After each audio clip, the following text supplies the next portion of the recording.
Ele tu ele nei tu la fiafi o tanto o lia manuia ilona lofa malona nga lei ele nei fo ia fiafi mata ngo fie mana ele tu langa fo o tau I tono sio mato ai nei Wellington ia fa tu se le la vo ba ya so to na isa fe ngai mato ma tu langa fo yo matangi malos ia vi ele tu fa tailo na lofa fa tailo na lei ia o tai tai mai fo ilo tu se fua ia mis fo so wola wa lia manuia ele nei fiafi mata ngo fie ele Aina ilum ta tu te mo mai le nei tu la fo ile mata mo fie so fu ma le ola ave ali no mal fa tai de tua patal fatu ile le mai mo fo ye se tanto tu no ile nei tu la fia mo tato po kala be masani le nei on mana vo ngal venga yo lo avina tu mo o ele de tu fo ile Ropo Kingdom TV channel ya misi fo ila to lo fa pena lango lo ino tatu ni ya nanga fa filo in fatal fatu le swafa manu malo Yesu Kristo so fo manu ya inai so fo fa fena inga mafatua ya misi fo inai matua lo fa pena mo fo ila no fa fonga mai pe tatu proclame ya fa filo ya tu to talofa lava in swafa Yesu Kristo Nazareth ya fatal fatu ya to malo so fo manu ya malo le langi matafi ya malo fo il tautua ile tua non finalo malo saili malo faitalo ya bi yele ya ala faitato talo ya matato proclame on mana bonga venga tato fo matalo le tua le tama le alo malanga ia momolia tu le nganga o faftai fa malo ila fio we tai mai lo mato wola mato bia manuia le nei fo itu la le fiafi mes fo le nei yasu fa taila o pui nga o fe ngai mato I fa mga venga o tutu mo faiba nei fa nau ya o onga yo atu mo to fo mai so se fo nga sa fe ngai malau fa nau te tonu lava wa I manuia me uma ala fa tas mai o lau fio mato te mo moli to nga nga fa tai ia lava o fa va fa problema Finatio autabale ne fo itu la fiafi ta pena fo mole o kalame mana yo mana vonga venga mon mole to fo se fa malo si mai lo fiong pa ia ya o lava se tasi o fia mo le so sani le ie mato telton yo la upu mato te malo lo si ai o la upu fo ie fo tuina I mato yo la upu fo ie to tapa saina o mato wolang ya mato te talo ya to e so mai lo fa unga ya ta mis foi lo fa unga le ie dunga pe nga le la lava ina le nei savali mis foi le malo so mato tu no la mole mano e fa longo mai ai talo ya le fa unga la fio le nei fa unga ya ti mato tu maule vi inga la o fio no Yesu Kristo lo mato fa amen ya yele Ya le tato matau pu fia tata la noa ye le nefia. Ya ole faulu talaina fa pe awole mana ya ina le pola e motu mai tua. Awole mana ya ina le pola e motu mai tua. Ya si o tato watu tonu le tato matau. Ya tato tala le pola le winga o le foi moanga ngana ua fa ngaina. E faia ila tato mata upu fo ile nefia ai se tato atu tato tu se faitau ya le nalo maua ile tu se lua tupu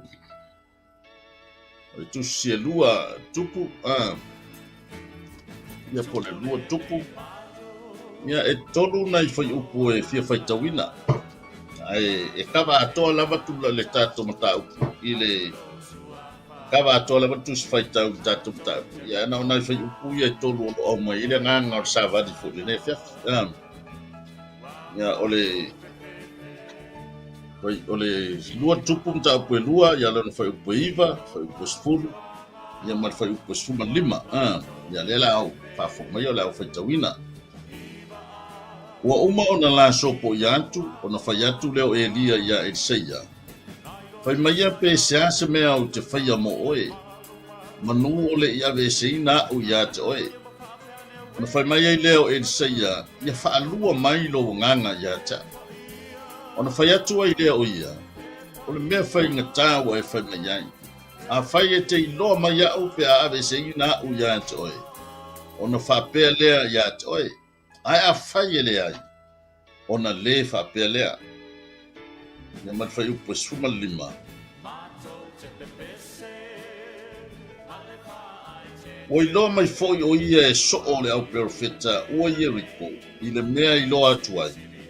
Ona lātou fai ane ai lea. O ia e li seia le nganga o Elia. Ona lātou o ai lea whafta ia te ia.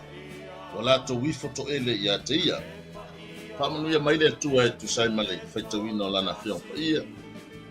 Ia te ia pere vi inga nei maso umai o i whawau lava. Amen. Ia ole tala ua masani ia i lau fai tau. I leo toe tau tala ina fo i le atoanga o le nei tala. Ai o loo momoli mai sina sa vali mo i tantou e ala i manai o mana o ngagwe. Le nei fo i fiaf. E te tono nai sa manuia lau ngagwe ngai. Le nei yaso. Koru sa manai ya sa lunch. O a fo i whawhitau le laso. Ia fo i lau ngā whawhitau li listeini. Peti matai le vavai luma. O mele tato au tu au ole amana e ina le pola e motu mai tua.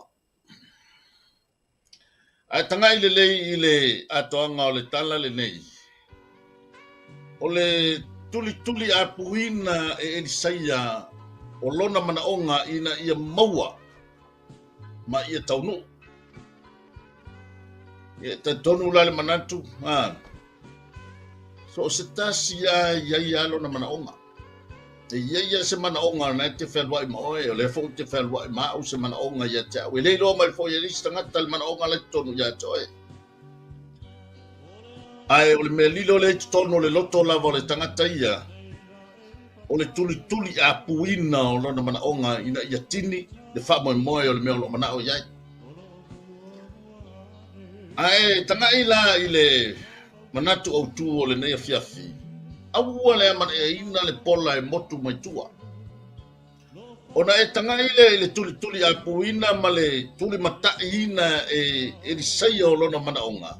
E le i whai ngofie le alu Elisaia e tawa nau mai lona mana onga ina ia mawaina. Na e te si le fia mai lava ile amatanga. Ai amata mai le whai upu mua kua pe tanga iai. O fina ngalo Yehova e ame ia Elia i le langi i le asiosio. O na lao leo Elia ma Elisaia na i kikala. Whai atu leo Elia ia Elisaia. Nofo ia oe inai. A wawa a wina o Yehova. Hallelujah. I peteli. A ua tali mai Elisaia. O loo soifua Yehova wa e hola foi oe. O te le tu ua lava oe. O na lao ifo i le peteli.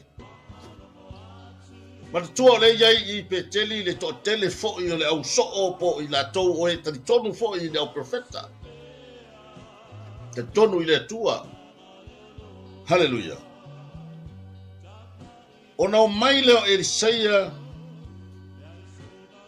Ona o mai leo ia Elisaia o so o le au profeta o i peteli.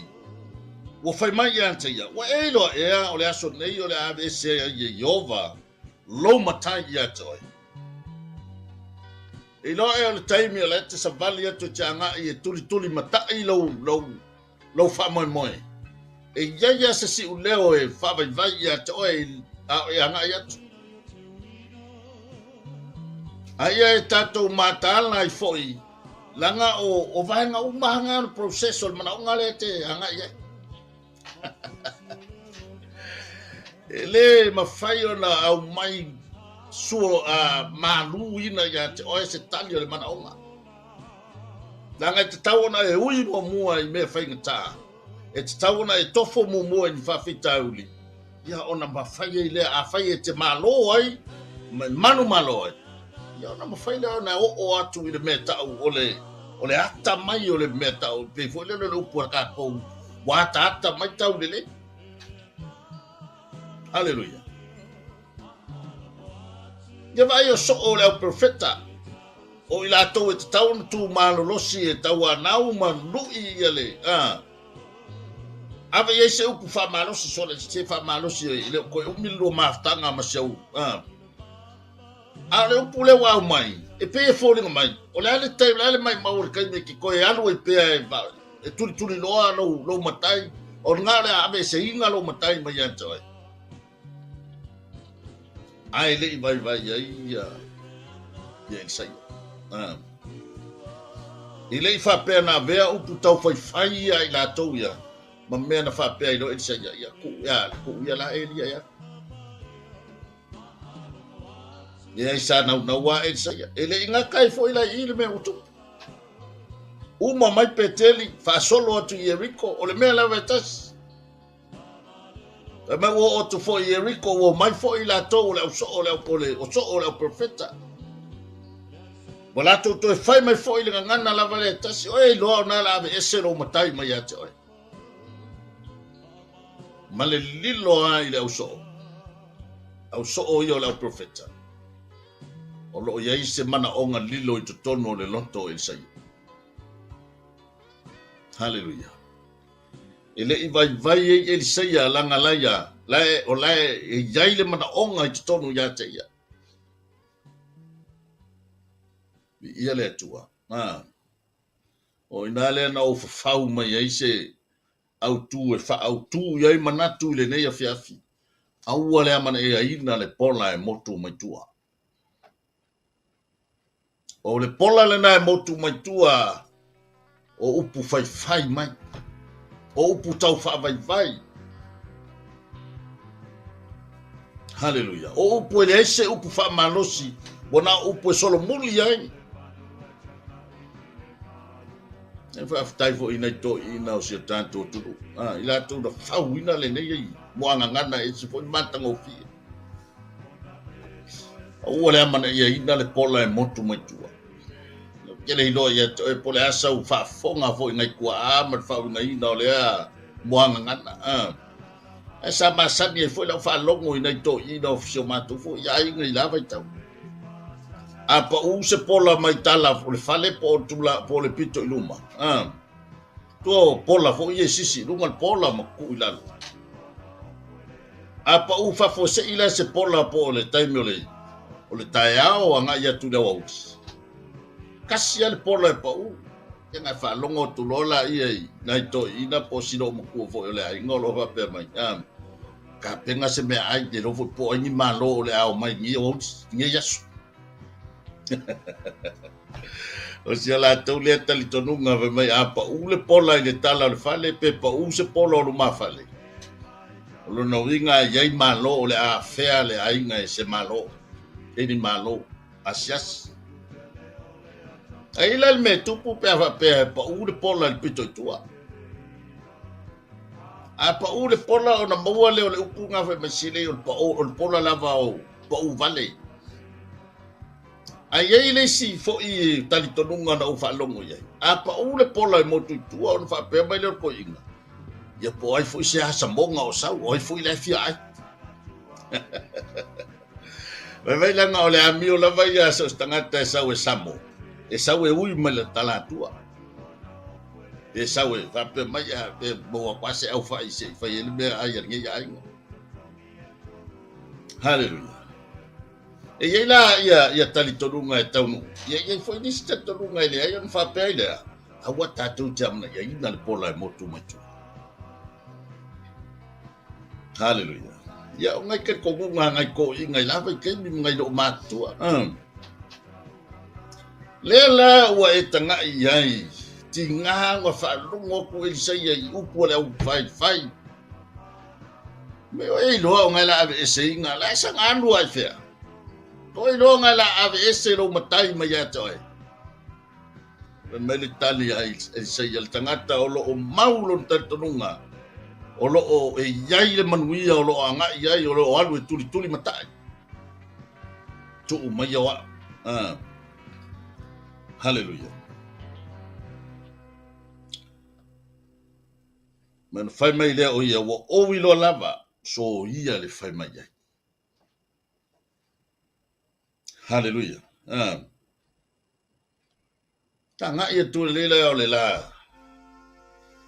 O le la saval valinga ma nga ia tu e fatali tali po dale taimi o le a. Pe fa fe fo yo na ve seina ia le perfecta o Elia. Fe sili le o Elia ia el seia. Sili le o Elia ia el seia. O le a se meu te faia mo. Ona le a fa longo tu le perfecta. Ile o mafai o nga wa ile mafau o el seia.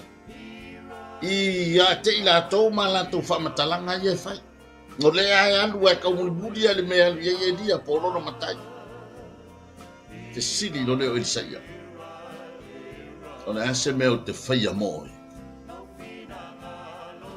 Hallelujah. Ni ele tua. Man tua na fe sili e seia o mo vai lo ingal vai cafe fo ye sa vadi ye de ka yo fo chai. Oh, edia Umana vai loina le vai tafe sa vali ai o ku le sikol vai fisini lo le ia o Elia ia sai. That's the melt for your more. Hallelujah. Ese fo ile tu inga langona male tu inga manatu. Male fo itu inga mana oma. Fa mai le talia el saya. Ya fa lua mai lo nganga ya tsa. Anto no tai fa pe male pe fua fo ya nga ile. Ile fisilia le tua ya Solomona le se me te fa ya mo. So se me te fa mai ai. De la fa. Bai. Foi mai poto ya tsa. Wale kali ya kwa mai o lo sikele o mai se kama ai nga sikele yo lima. Isa fa pe fo ye va pe ya se ya Elia. Mai lo ofu nga ye ma. Lo ofu le tsa ka nga gele va. Mai so ka ngoi fa ye yo ba ke. Hallelujah. Mai Italia Elia. Esse il man na ia le tali la fa tau ya. Fa mai le tali Elia ya Isaia. Ma kwa fa nga ka kele ale me wa fa mai. Ma tua I fa nga tante le me wa fa mai. E te lo el maftanga ale fa na u man matua. E ia winga o matua e nau wale tamatiti po le tama po le teine po le sesi whanau. Ia peia o lo tama. Ke mga o ia peia o le loko lo kama. Loko mawalalo, loko ang maru. Loko whamangalo. Ke mga o ia peia ia o lo tinale, songa. Hallelujah. Te mana o ia peia o lo tina. O te mana o te maua le loto o lo fai feau. Amu ia se ki a ko ngopo se awa. Ngau inga ia peia o langa fai feau. O anga kalo, anga pongi sa ili. Sa ili le tua, ia le li. Le ngangan nao Elia. Angalenga ba ai Elia I me makoi o le ngangan ngao Elisaya. Langale sa ba ai Elisaya. Sa mol mawina Elisaya. Le tele o me tele ma va venga no faya tangata na yo. Ai fesili le ma fo Elisaya. Ai sa anga lenga ma faya Elia me ya. Hallelujah. Nga o le fatua tua o le loto Elia I le tua. O le malusi anga la o le fatua tua lea I totono le loto o Elia. Lea o lo nau ia I seia nga ke maua le nganga lea. Haleluia. Mai le tali a Elia. O le mea whainga tāua e whai mai ai. Te ilo la le whasi whai tau lea sa wha maunga ina ilo loto ila whai tau ia i letus. Whai mai le isi vaenga o le tali a Elia ia Elisaia. A whai e te iloa mai au. Pe a ave seina u ia te oe. Ona wha apea lea ia te oe. A whai e te iloa mai au. Na winga a whai e tu maulo wa ai mai a te au. A whai e tuli matai pe ilau wa ai au se i o lawa le taimi o tanu ese ai. Ia ona whai ale ia te oe lo mana. I lo eso se mana o ngai ese lo lau wa ai. Lia ma whai on tau nuu namana o. Ai o le vaenga le o le tali a Elia na whai ia Elisaia. Tuni matai mai au. Si ia o ale taimi o tanu ese ai. Hallelujah. Ia le atua. Hallelujah. I lo e le ase mana o ngā whaingata ia te oe. Au ana i ngalo ia te oe. Te ui ai whaingata. E te ui whawhitauri. E te ui vaenga e ono whawhai ai oe. Au ana i tini le mele nao e moe miti ai. Nau rau ta ingo sāba. Tuli mata ia lau ai. I le tali o lo manao. Tuli mata ia o ia lau ai i le tali o lo manao. Nanga koe sepu e se lo lau ai. Anu e se lo le tali mai ata.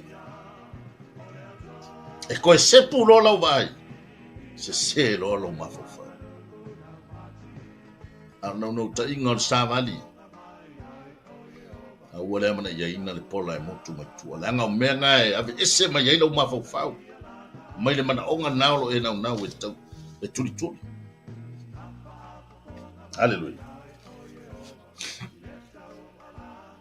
Ai tuli mata ia i lau ba ai. E tauro mana onga. No ta inga nau. Elia le sa to tuli lo ai. Ya le Elisaia. Mai tuli matai mai ia. Hallelujah. A whai e te lo mai au pea ve seina. Vai oi. Ho al taimi wa e ai lunga le kaliota o la walu mave Elia. Ala e pupula ia ma ia le. Ia Elisaia. Hallelujah. Ia le tu. Te ia o ina le loa atu Elisaia. Ia lona matai. Na sa tangi ai le Elisaia mvala au. Hallelujah.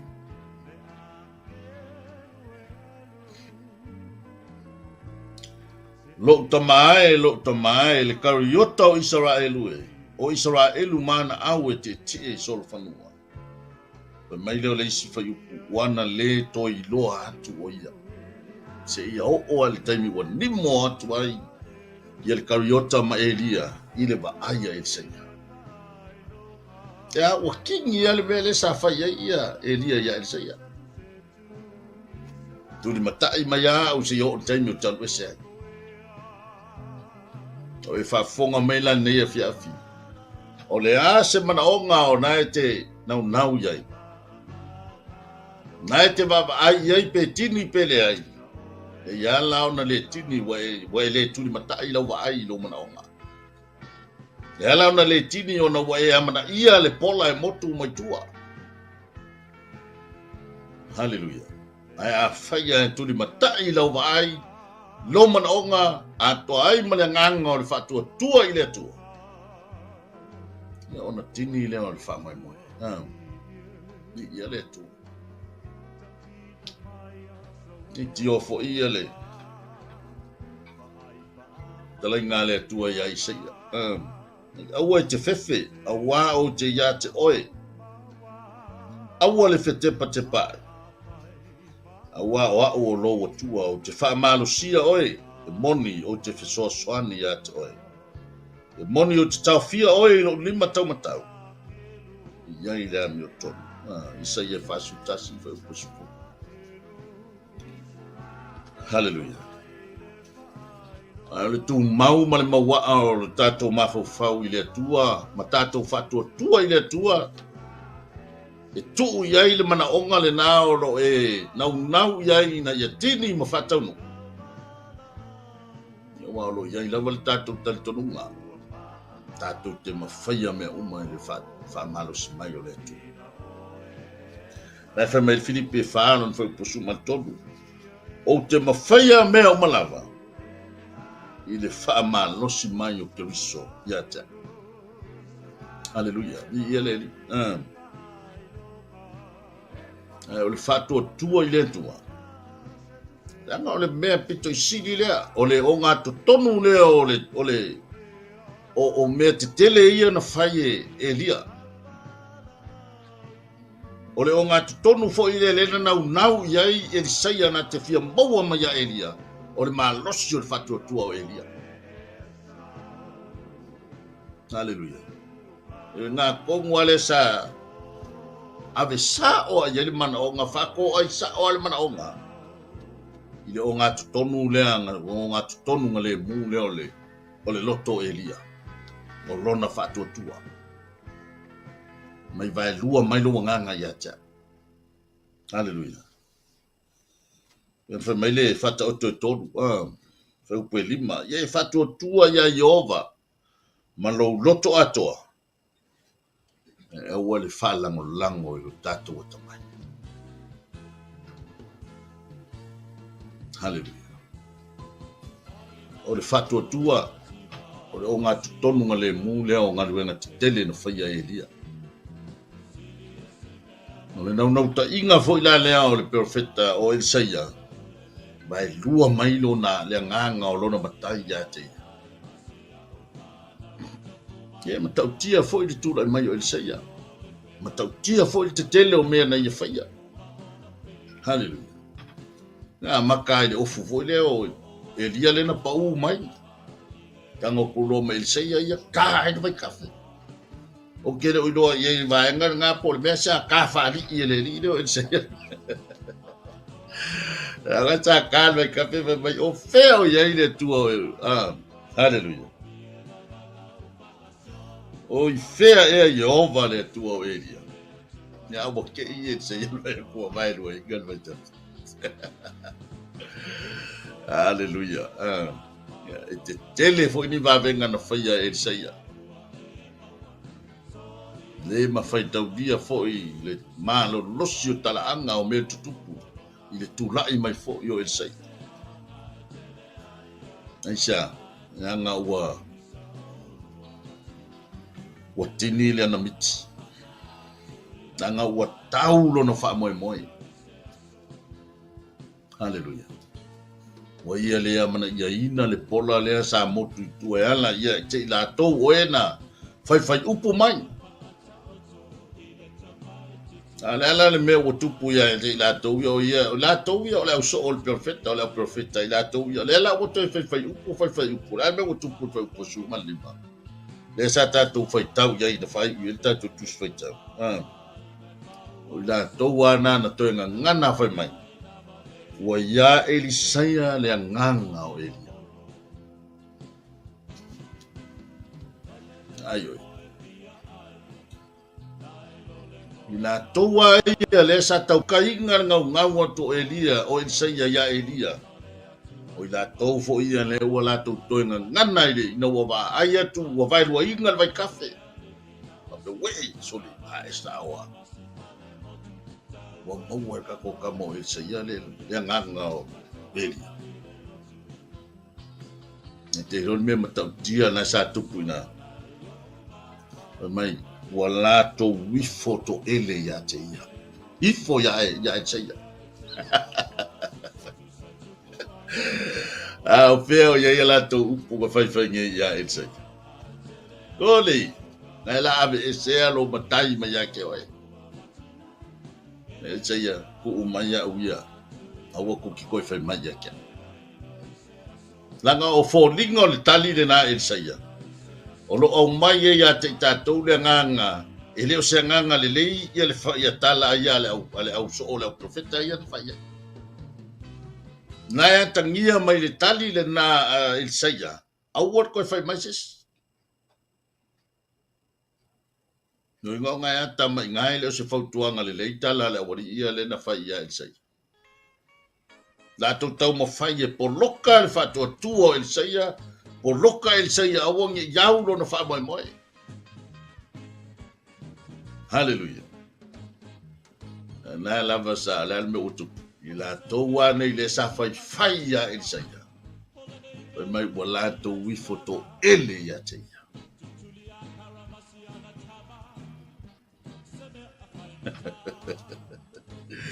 E selmana ion mole ono sai. E selmana ion mole ono fa pale. Le ngata wa tau wa tini le fa moi moi. Ya awa fa to lalo fo I la to e sa fai o puia te. Ia le na so mana onga na se toi fa manatu ia te ta ua. Dile au mai mili ina fa manu yanga yo talima. Dia ia au mai ma fainga ta ma fa fitau. Dile fainga ofi le au mai mole ina ni fa manu yanga ya mai ia te ta. Le ase mana onga o fia ngai ma oe o e au tilo iai. E iai whawhita au li e te u iai. E iai whawhita au li e te u iai. Tau nā fo whawhita au li e leo mai se mea mamau whawhita au.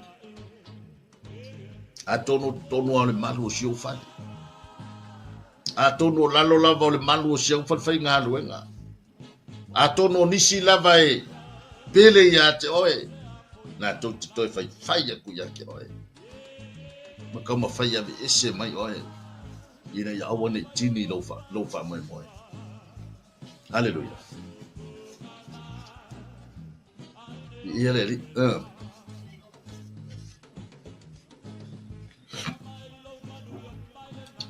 Nano ta ingol sa vali le ne fiafi mana yo mana vo ngā luenga. Tuli matai lofa mai moe. Tuli matai lo fa moi moi. Awane ia be share lo mafo fau. Ale ase fa moi moi le Christian.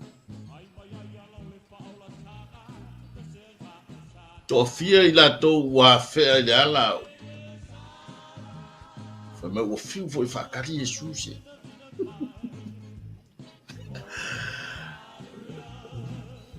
Hallelujah.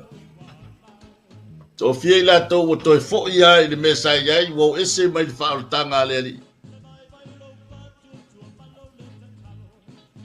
A feo ia ile fa mo sa tau langi mai le amatanga le taimi na osi fe ngai mai Yesu. Na mai o aule nei mo oi. Ya se me te fina ngalo te faia mo oi. Te au na ia te osi o le oti. Ai wo toe Solomuli. Hallelujah. Ai ale paie na ne le tau sami male tani sua ila na manu satuki.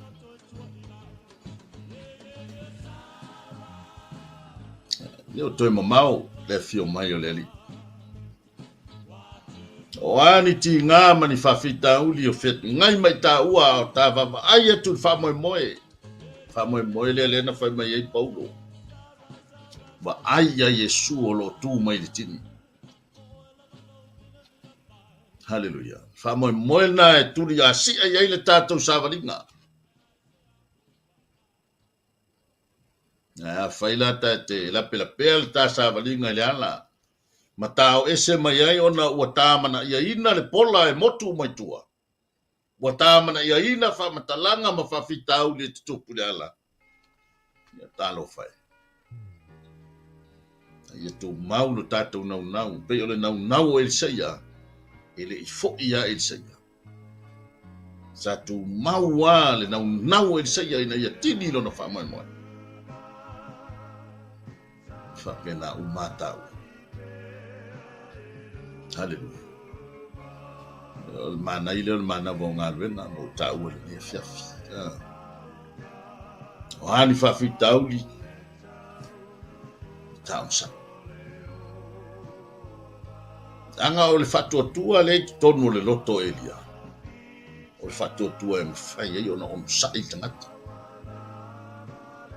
O le fatu tua e mawhai e ona whapare pale le tangata. O le fatu tua e mawhai e ona whamangalo atu nisi tangata. Hallelujah. O le fatu tua e mawhai e ona tu mau ma whamalos.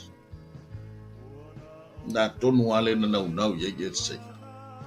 Fa lua mai lo nganga Elia fa lua mai lo nganga ya cha.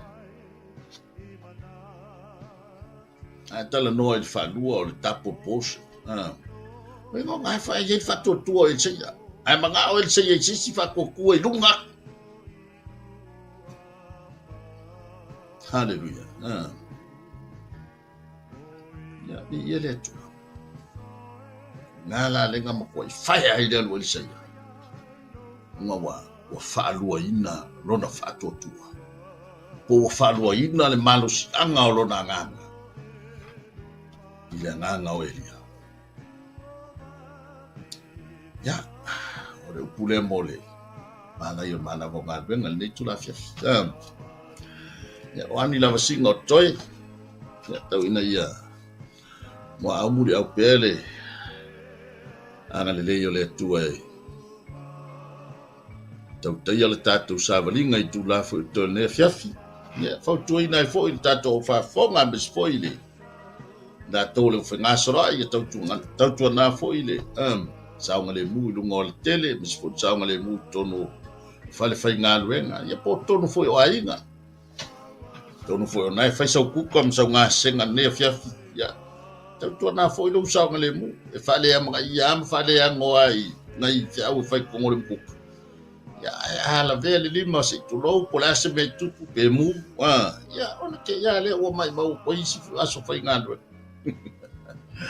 ya tu na sa ngale ya ma pu ya tatu uma ya au le tu le ne tu la fiafi ya mo le to lo fa ngal tatu po kalame ya mo ila tu uma la lo fa pe ona fa fo mai ya ki me fo ila Facebook ya po lunga fo lo YouTube po lo fa pe ona fa fo mai ya Yanga le yatu le tua, whamanuia ya te o tō e tu sai malau tō. Ngā luanga whai, ia o le lango lango ina o le tātu o nanga, misi fo po kalame te tasi le aso, mle aso. Le ngata fo i le mo mori le nganga whaafitai, nai company o lo whapeo na lango lango ina fo I ia le tātu wala ata nei o le Global Kingdom TV channel.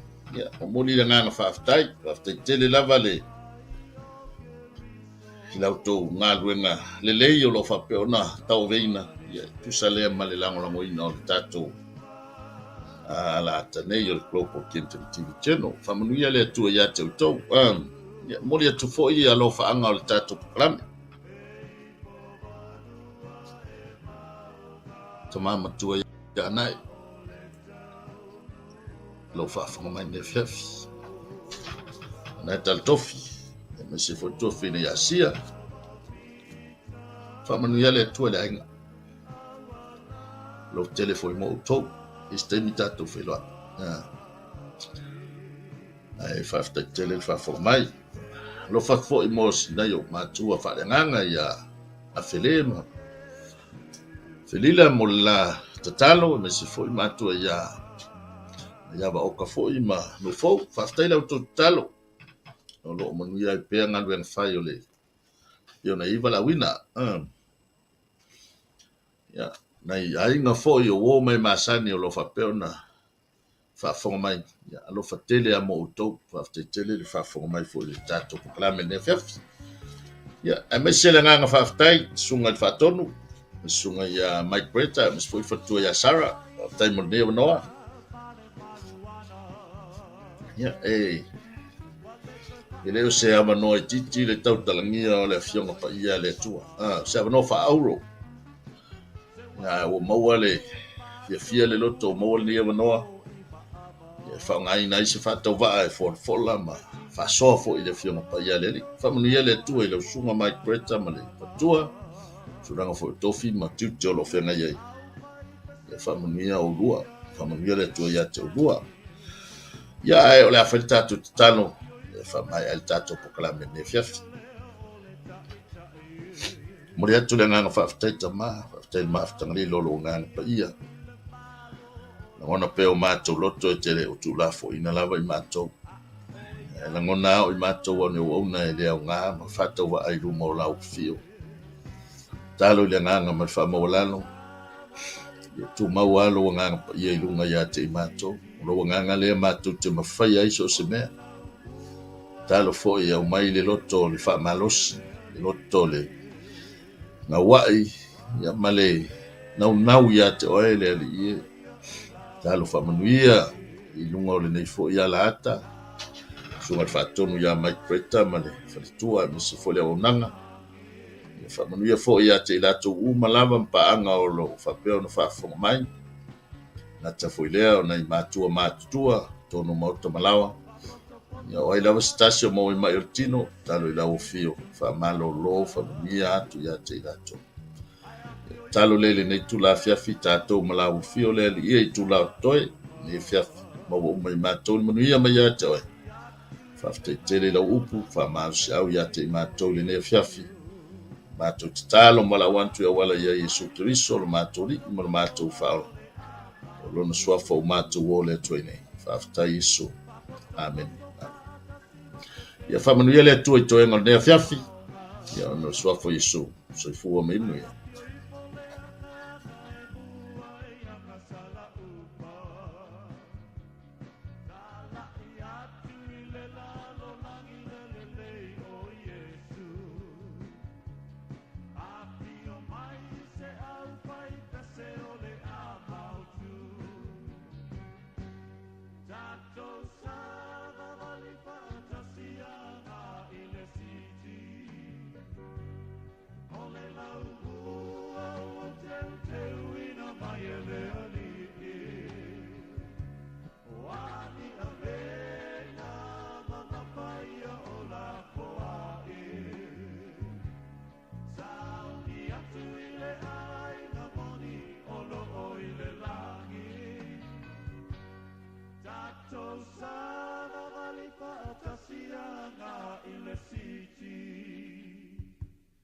Ole lau ua ua teu teu ina mai ele ali.